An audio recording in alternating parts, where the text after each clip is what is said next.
Jordan Oliver, a few minutes off the mat, win the Bill Farrell, but more importantly, qualify for the Olympic trials. How does that feel? You're done till April if you want to be. It's relieving, right? I qualified for the Olympic trials. That's like a monkey off my shoulder. But for me, it's about a Olympic gold medal. It's about competing as much as I can. So I will be attending the U.S. Open. It's about competition for me. It's always been about competition and getting in the gist of things. And the more I compete, I feel the better I get. I got a lot to improve from today, and then a lot of people are coming up and saying, you look good. There's still so many more improvements that I need to make. If I'm thinking about making the Olympic team, if I'm thinking about going to win an Olympic gold medal, so I got to hold myself to them standards. And I got to keep growing as a wrestler. I got to keep improving. My parts here can get way better. I let guys in on my legs late in matches, and obviously in the finals match I got pushed out a couple times. And those were crucial times, it kept closing the gap on me. So I got a lot to take from this tournament, but excited to get in here, wrestle, good competition, and revenge some losses and move forward. With the competition aspect, you're saying you want to compete in December. Sometimes you may take some time off the mat. So you think that's part of the focus of this year, of trying to make sure I gotta keep myself on a schedule, keep competing. Is that where that's coming from? It's huge. It's huge. I shouldn't be taking time off, and if it's time off, I still need to be off the mat, still winning the little decisions, the little things. As everybody knows, in the previous years, I've always been big for my weight class. I got a really, really good grip on it, and I got myself in a great situation with training with Coach Monday and Coleman Scott and those guys. So I'm just catching wind right now. The first tournament back since the trials, and I didn't have the result I wanted. I lost 3 times that day in the trials, but getting back and for me, it's compete as much as I can, get my hands on as many guys as I can, and get those different feels, and go out and don't be scared to get scored on, let it fly, and I can iron out the wrinkles and the folds later on. Can you expand on you mentioned your connection with Coach Monday, Coach Scott. Those guys are obviously Cowboys, and you're a Cowboy now. You're not in Stillwater anymore, you're right. in Chapel Hill now, but that connection goes back a long time. I think that was a big move for me. Cornell, don't get me wrong, Cornell was one of the most amazing training places and environments I've been in, hands down. I thought for this year I really needed a specific coach, but also team around me that knows me inside and outside the room, and can help me grow, and it's almost like they know where I need to improve. So conditioning has always been an aspect, endurance. So since the first day I got in Chapel Hill, I hit almost conditioning every day with Coach Monday, pushing my arms, pushing my legs, and it's showing. I'm able to fake the whole match. I'm able to put attacks together and hold position that usually I've been. Even last year, I gave up a lot of positions and a lot of scores I usually don't. So I think it was a huge decision for me to get around guys that know me for years and saw me develop as a high school wrestler into a college wrestler, and then into the international wrestler I'm developing into now. But alongside, I have guys like Tony Ramos, that was a competitor against me and come from a huge time program such as Iowa. That brings a whole nother aspect to the game for me, with hand fighting and getting the ties and clearing ties. And I just think overall it was an amazing move for me, and as you can tell, I'm growing as a wrestler, and I'm just still looking to get better. There's a lot of time from now until the U.S. Open, and then there's a lot of time from now until Olympic team trials. So I have so much to improve on. It's back to the drawing board. Tonight, going back, looking at video, and then flying home tomorrow and getting right back to work. One final thing from me. Do you feel that maybe your tactical or mental or your ability to break matches down is maybe underappreciated or underrated, or not talked about enough?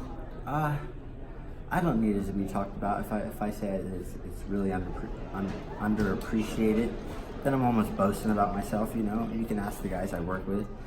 You can ask the top USA guys on the team that I work hand in hand with.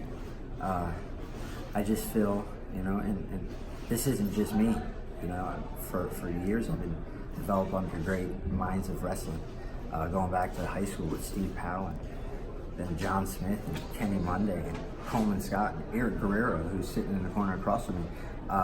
All these guys had a big play in it, and now I'm really branching off, and you know, I'm finding out new things for myself. And then, you know, obviously like last year working out with Powell there, who's another guru of the sport, so getting a bounce technique off of him, you know. And I'd always told people like there's like a spectrum of wrestling, right? And Kyle Dake's a guru, and he's one of the best at what he does. So, and with me and Kyle Dake, it was like Kyle was at this end of the spectrum, and I was at this end. And when we start bouncing things off each other, you know, Kyle got me being able to crotch lift and do little chest wraps and defenses and parterre, and he even helped me off the mat with the nutritional side of things. And I was able to help him move his feet and things like that. So I think my technique and my thought process comes a lot from the coaches I've been under and the people I've associated with and got to work out with the Burrows and the Taylors.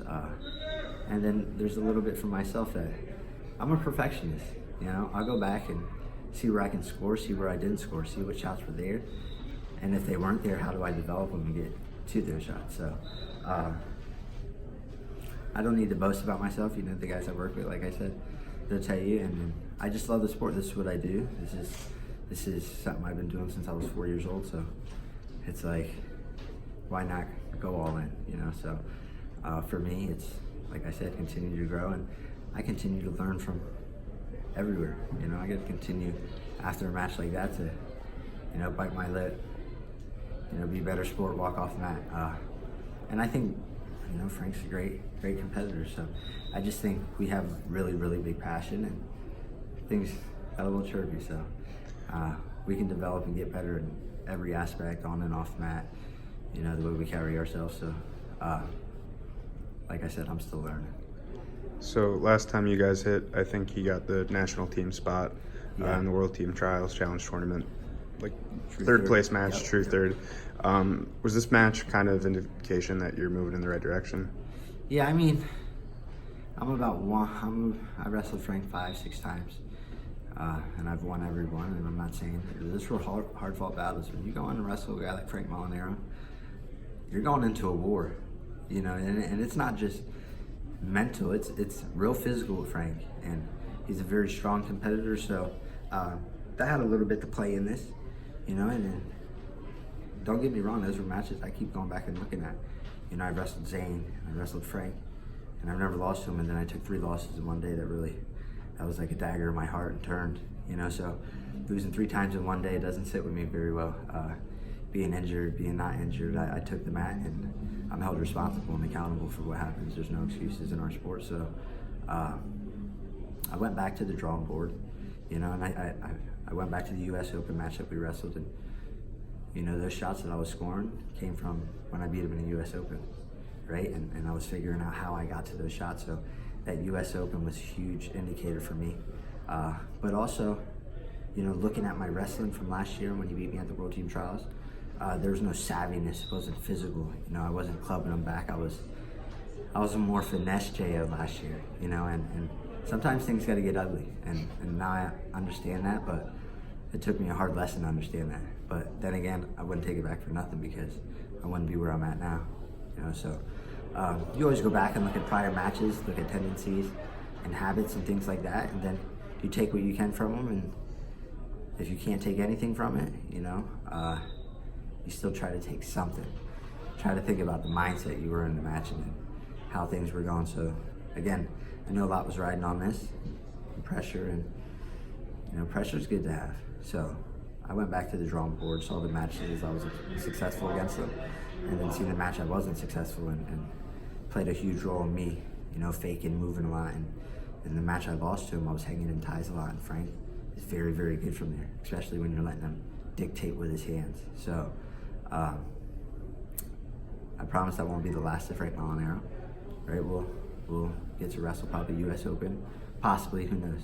You know, last year we were all counting on that, and Yanni tore us all up, right? So, you know, you take the match ahead of you, and you know, I look at this match and I'll study it, and it could be a future match ahead of us. So, it's something I'll go back to the drawing boards, learn from, and then take what I can from it and prepare for the next competition, prepare for my next days of training. That's not it.